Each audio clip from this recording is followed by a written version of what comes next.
Buenas noches, estimados televidentes. Continuando con este ciclo que hemos empezado dos programas anteriores, donde habíamos visto las figuras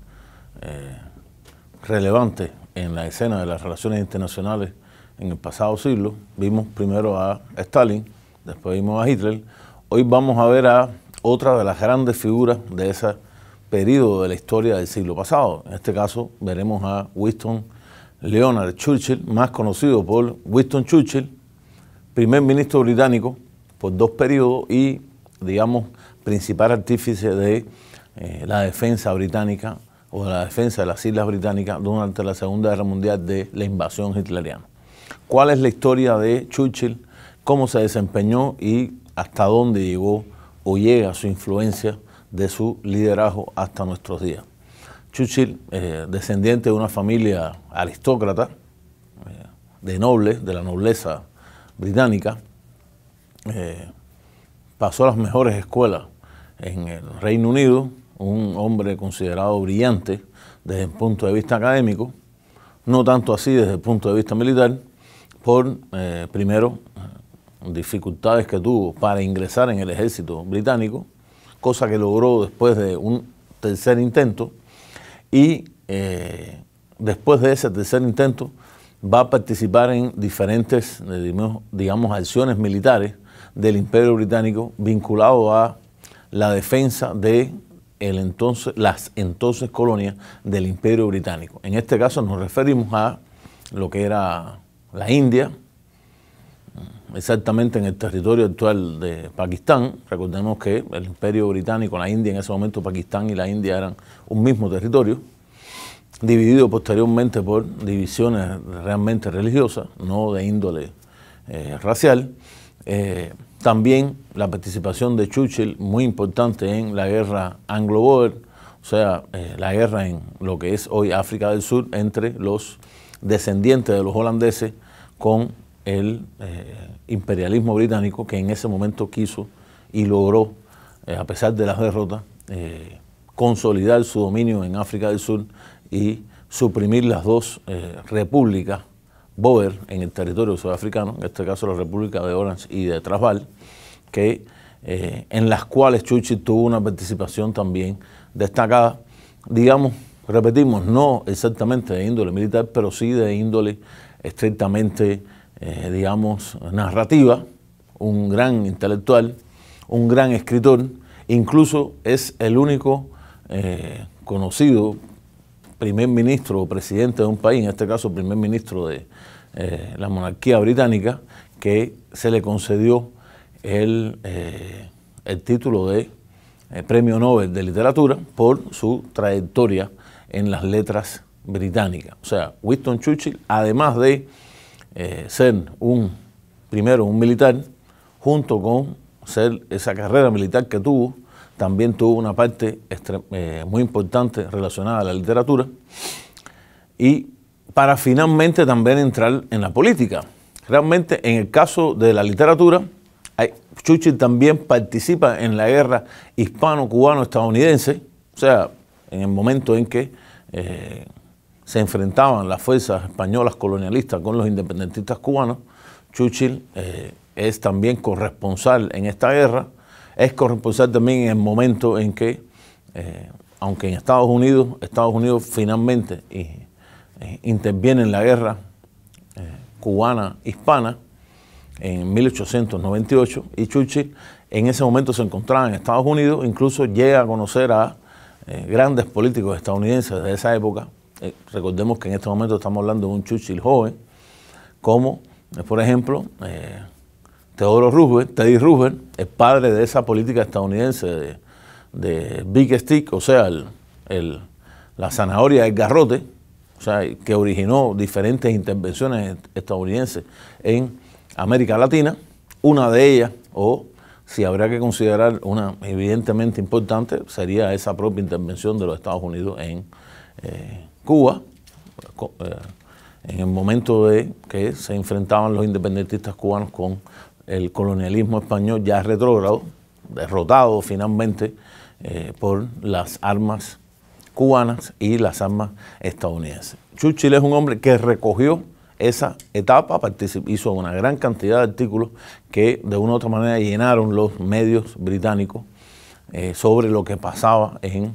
estos territorios. Por lo tanto, estamos viendo tres momentos importantes. Estamos viendo Sudáfrica, estamos viendo la India, estamos viendo Cuba, e incluso también participa en el momento en que los británicos controlan el Sudán ante una gran sublevación sudanesa en contra del colonialismo británico. También en ese momento Churchill participa. De una u otra manera, digamos, esos antecedentes, tantos militares como literatos, como escritor, de una u otra manera ayudaron a Churchill e impulsaron su carrera política, carrera que hay que vincularla también con su descendencia de familias ricas británicas, aunque hay que reconocer que familias ricas, pero no con grandes capitales, por lo menos en ese momento. Incluso cuando Churchill por primera vez accede al Parlamento británico, prácticamente lo que se dedica es a coleccionar fondos. Un gran orador también, da discursos por toda Gran Bretaña donde recoge en ese momento la cifra de las 20.000 libras esterlinas. 20.000 libras esterlinas hoy serían algo así como 2 millones de libras esterlinas para las cuentas reales, o sea, realmente un dinero importante, porque en esos años los parlamentarios británicos no recibían dinero, o sea, no era pagado el cargo. El cargo era un cargo honorífico por elección, pero prácticamente todos los que estaban en esos cargos eran personas influyentes, personas acaudaladas, personas con dinero. Ahí empieza la vida política de Churchill, dentro del Partido Conservador primero, después dentro del Partido Liberal, y así trasladándose de un partido a otro, de acuerdo a los momentos políticos que vivió Inglaterra, incluso a la oposición, a grupos internos dentro de estos dos partidos. El Partido Liberal, a pesar de su nombre liberal, es un partido también que por los cánones incluso de la época era prácticamente un partido conservador, en momentos en que esos dos partidos, liberales y conservadores, dominaron la política británica hasta años después, cuando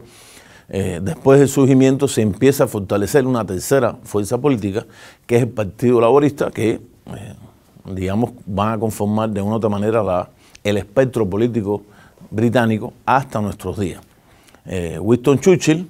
en estos momentos, estamos hablando de finales del siglo XIX, principios del siglo XX, ve incluso que Alemania se estaba fortaleciendo, o sea, estaba armando un gran ejército, empieza a ver esa posibilidad de que el imperio alemán, nacido en 1870, el segundo imperio alemán, el imperio de Bismarck, pudiera de una u otra manera rivalizar con Inglaterra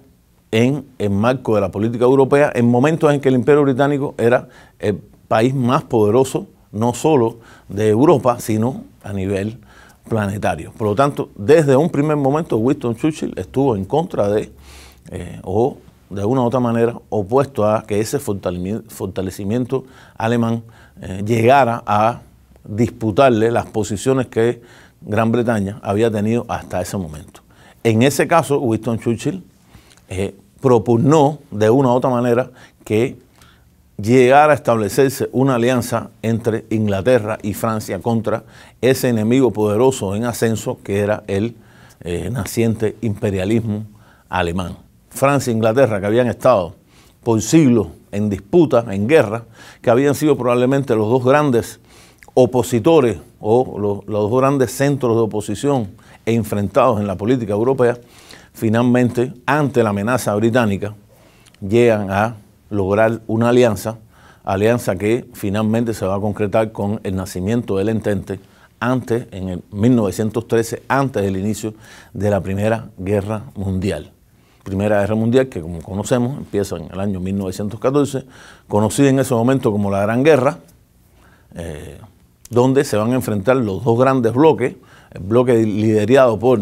Inglaterra y Francia, en ese momento de inicio de la guerra aliado a Rusia, y por la otra parte los llamados imperios centrales, el Imperio Alemán, el Imperio Austrohúngaro y el Imperio Turco-Otomano. En estos años de inicio de la guerra, Churchill tenía como cargo, él era el Lord del Almirantazgo inglés, o sea, era digamos, algo así como el secretario, como el ministro de todo lo que tenía que ver con la flota británica y con los países, digamos, relacionados a ese inmenso imperio británico. Recordemos que es un imperio que iba desde Egipto hasta China, desde China hasta la India, Egipto, África del Sur, Canadá, o sea, un amplísimo imperio. Y esa secretaría la tuvo Churchill por esos primeros años de la Primera Guerra Mundial hasta su, digamos, su plan de, ya en medio de la guerra, de invadir Turquía, o sea, esa tercera parte del bloque central en la Primera Guerra Mundial por el Gallipoli, o sea, él presionó para que las tropas británicas desembarcaran ahí y las tropas británicas finalmente fueron derrotadas por los turcos,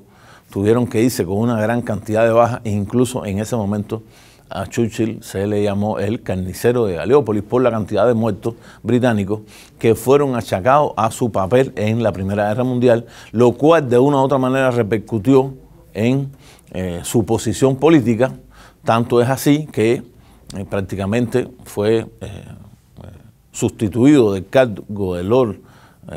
del Almirantazgo británico por cargos menores que ya concluida la Primera Guerra Mundial igual se mantuvieron. No tiene una participación directa en la firma de los acuerdos de paz de Versalles después de la rendición de Alemania en la Primera Guerra Mundial, o sea, su figura prácticamente queda de una manera u otra desvanecida por todos esos años. Estamos hablando ya de los años 1918, 1919, aunque sí tiene un papel importante dentro de tanto de liberales como conservadores, tratando de influenciar la posición británica en una intervención directa en Rusia, en momentos en que Rusia se había producido la Revolución Rusa, la Revolución Comunista de 1917, y prácticamente se veía como un enfrentamiento ideológico entre la naciente Unión Soviética, país comunista, con el occidente liberal, que en ese momento era liderado especialmente por Gran Bretaña, que todavía en ese momento consideraba o tenía una posición privilegiada entre las grandes potencias occidentales. Hasta aquí la primera parte, continuamos unos minutos después. Gracias.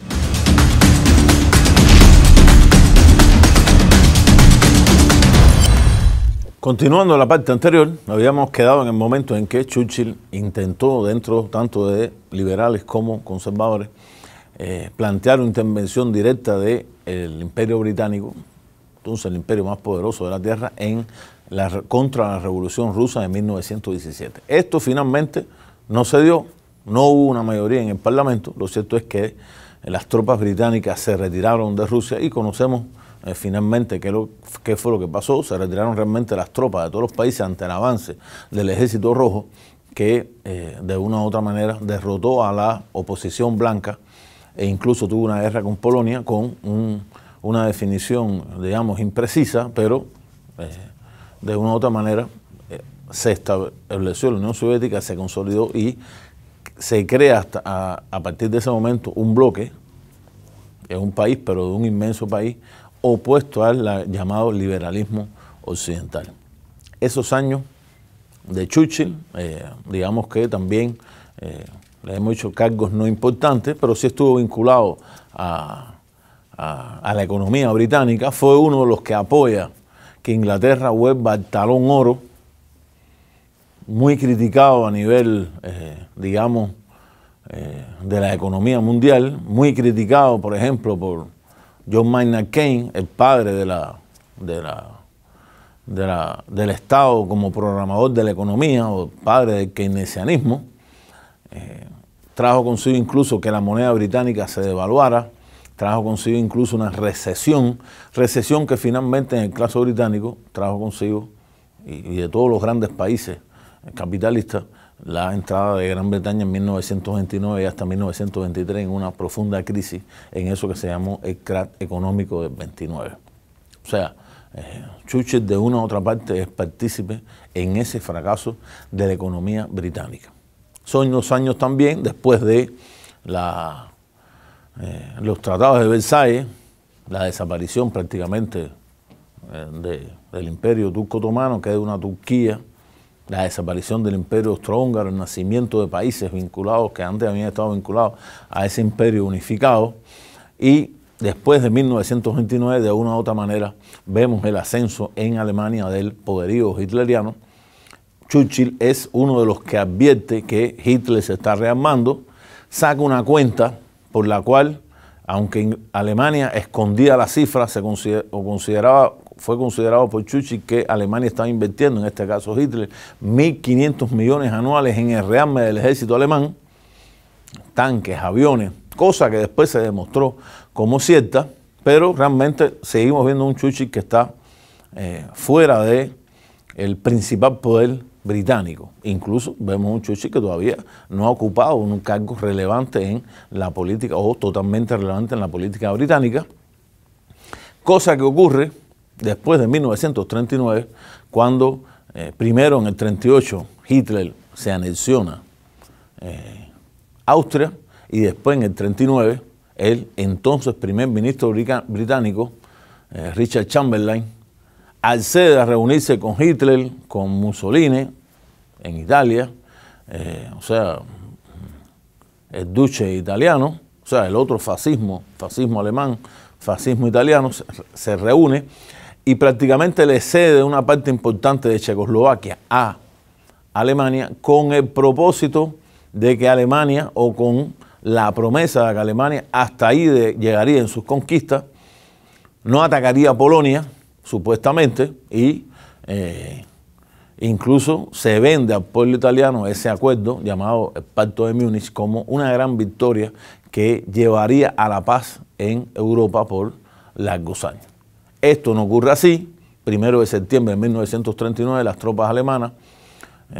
Hitler dando la orden, destruyen a Polonia. La parte oriental de Polonia es ocupada por la entonces Unión Soviética, que había firmado con Alemania el tratado de Ribbentrop-Molotov, que tenía una cláusula secreta por la cual se estaban repartiendo Polonia y otros territorios. Una derrota total para la política exterior británica, que trae consigo entonces que Richard Chamberlain renuncie y asuma el primerato por primera vez en la historia británica de Winston Leonard Churchill. O sea, se hace primer ministro británico, llamado por el rey como miembro del Partido Conservador a formar un gabinete. Se forma ese gabinete y Churchill, abanderado de la oposición contra Alemania, contra el resurgir del ejército alemán, del imperio alemán, de ese Hitler que evidentemente sus apetitos voraces se veían que desbordaban de una u otra manera cualquier, digamos, acuerdo, iba a romper cualquier acuerdo. Churchill estaba convencido de eso, plantea una alianza estrecha con ya su aliado anterior, con Francia, que desgraciadamente culmina cuando en 1940 Hitler, virando su ejército del frente oriental, ataca Francia, primero Holanda, Bélgica, pero ataca Francia y rompiendo el frente francés, cerca de 200.000 soldados ingleses en el Duquesne. Prácticamente hubiese sido un desastre si esos soldados ingleses se hubiesen rendido, hubiesen sido masacrados. No ocurre. Churchill ordena una operación realmente gigantesca donde todos los barcos británicos, incluso los barcos privados, recogen al ejército inglés desarmado, porque todas las armas realmente se pierden, pero esas armas son llevadas a los soldados desarmados, son llevados a Inglaterra para después llegar a tratar de formar un ejército. Francia es derrotada. Es el momento en que incluso Hitler, a través de Mussolini, le ofrece a Gran Bretaña un pacto, y son en ese momento famosos sus discursos defendiendo la posición británica de no ceder ante el fascismo alemán, porque ceder hubiese implicado según la consideración de Churchill, y la historia le daba la razón, la destrucción prácticamente del Imperio Británico. Ese año, 1939, 1940, años nefastos en la política occidental. 1940 se produce la gran ofensiva aérea de Alemania contra Inglaterra, la destrucción de prácticamente Londres, Coventry y otras ciudades importantes británicas, pero la posición de Churchill mantiene de una u otra manera el gobierno británico en la cabeza, hace la alianza estrecha con Estados Unidos, o sea, fortalece esa alianza y fortalece una alianza con su enemigo ideológico de siempre, que en ese momento era Rusia que es atacada después en 1941, y esos tres grandes tres potencias, Estados Unidos, Gran Bretaña y la entonces Unión Soviética, hacen el principal frente opositor de Hitler, que, como conocemos, culminó finalmente con la victoria aliada cuando los rusos llegan a acercar y ocupar Berlín y producen la derrota final de Alemania, pero ya igual los británicos y los estadounidenses habían desembarcado en Normandía en el año 1944. Antes, hay que considerar que Churchill incluso se opuso en un momento a que la invasión fuera por Normandía, e incluso planteó la posibilidad de que la invasión de las tropas anglo-estadounidenses fuera por Grecia, con la intención política evidente de cortar el avance del Ejército Rojo hacia el oriente de Rusia, sobre todo hacia Polonia. Cosa que no ocurrió. Era evidente que era una jugada política, no era una jugada, no se correspondía a una realidad militar, no pudo lograrlo. Churchill mismo en su memoria plantea que no pudo, entre paréntesis, salvar a Polonia de la influencia de la Unión Soviética. Polonia cae ante la Unión Soviética en 1945, a pesar de haber ganado la guerra. Churchill pierde las elecciones por primera vez con el Partido Laborista. Atta le gana las elecciones, Churchill queda afuera, pero seguía manteniendo una gran relación con los Estados Unidos, y es realmente histórico el momento en que Churchill, viajando a los Estados Unidos, en la Universidad de Fulton, estado de Missouri, pronuncia ese famoso discurso donde acuña, aunque no es el primero que realmente habló del término, del llamado telón de acero que era prácticamente la línea divisoria entre el occidente capitalista y el oriente comunista o estalinista, donde la Unión Soviética se había consolidado junto con los estados satélites. O sea, era la división, la manera de aislar el comunismo y de enfrentar a ese comunismo que Churchill veía como la amenaza principal para el occidente capitalista. A pesar de su derrota en 1945, hay que decir que en 1951 vuelve a ganar las elecciones, vuelve a ser por segunda vez primer ministro de Gran Bretaña, cargo que va a ocupar hasta 1955, cuando finalmente se retira, muere 10 años después, en 1965, y de una u otra manera es considerado como el principal político británico del siglo XX, posiblemente el principal político británico de toda la historia del Reino Unido de Gran Bretaña. Churchill, hasta su muerte, se declaró un anticomunista furibundo, un hombre siempre opuesto de una u otra manera a cualquier influencia del comunismo en Occidente, e incluso en llevar hacia atrás esa política. Es desde ese famoso discurso en Fulton, Missouri, uno de los principales artífices de la Guerra Fría, de ese inicio de la Guerra Fría entre el occidente capitalista, liderado ya por los Estados Unidos, porque Gran Bretaña pierde su liderato en 1945 y ese liderato del imperialismo occidental pasa hacia los Estados Unidos, y por otra parte el comunismo estalinista de la Unión Soviética.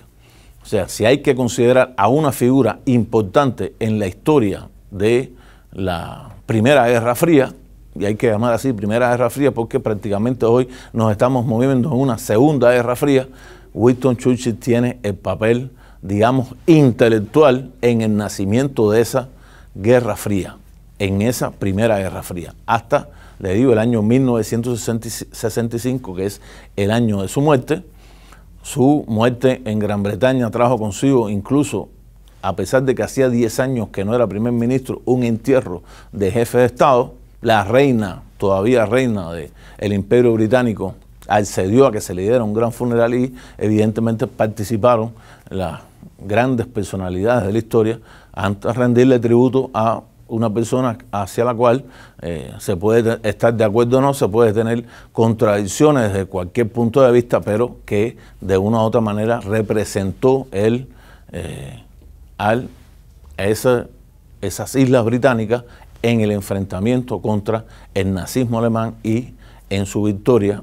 en la cual jugó un papel extremadamente importante, papel que reconoce la historia. Hasta aquí nuestra intervención y nos vemos en un próximo programa. Muchas gracias.